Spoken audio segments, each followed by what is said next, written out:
चूक झाली. माझ्या तोंडाला काळं फासलं होतीस ना.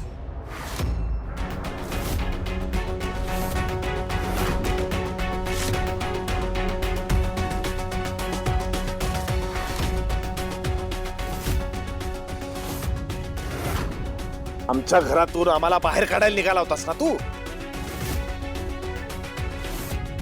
अहो काय करताय, जाऊ द्या ना. का जाऊ द्या? तुला माहित नाही हा माणूस काय काय बोललाय. याला असं सोडणार नाही मी. माझ्या तोंडाला काळं फासून आम्हाला या घरातून बाहेर काढायची हिंमत कशी होत होती रे तुझी? आम्ही पास कर. खरंच दादा, चुकलंच आमचं. जे काही बघून ऐकून आमचा जो गैरसमज झाला होता ना, त्यासाठी खरंच आम्हाला माफ करा.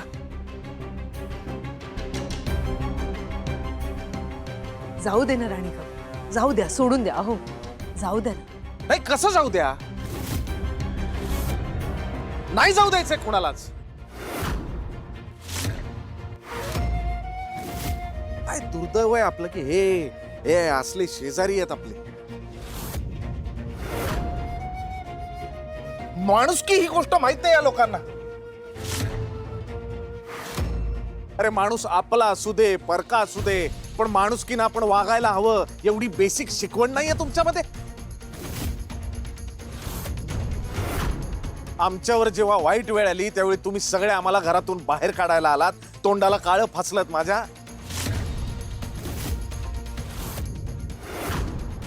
पण तुम्हा सगळ्यांना मदत करून पण काय उपकाराची परतफेड केली. वा,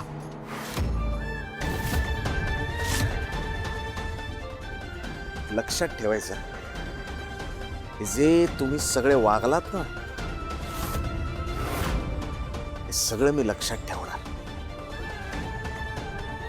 मरेपर्यंत. काय ना, इतकं घाण तुम्ही वागलायत आमच्याशी, पण तरी मनापासून देवाकडे एक प्रार्थना मी करीन की जशी वेळ आमच्यावर आली ना तशी तुमच्यावर नको यायला. कारण आम्ही जे भोगलंय, जे सोसलंय ना,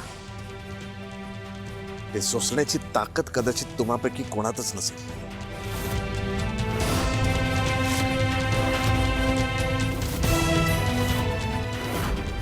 हे सोसताना जर तुमच्यासारखे शेजारी असतील मग तर अवघडच आहे सगळं. आई, अरे कसं आहे रे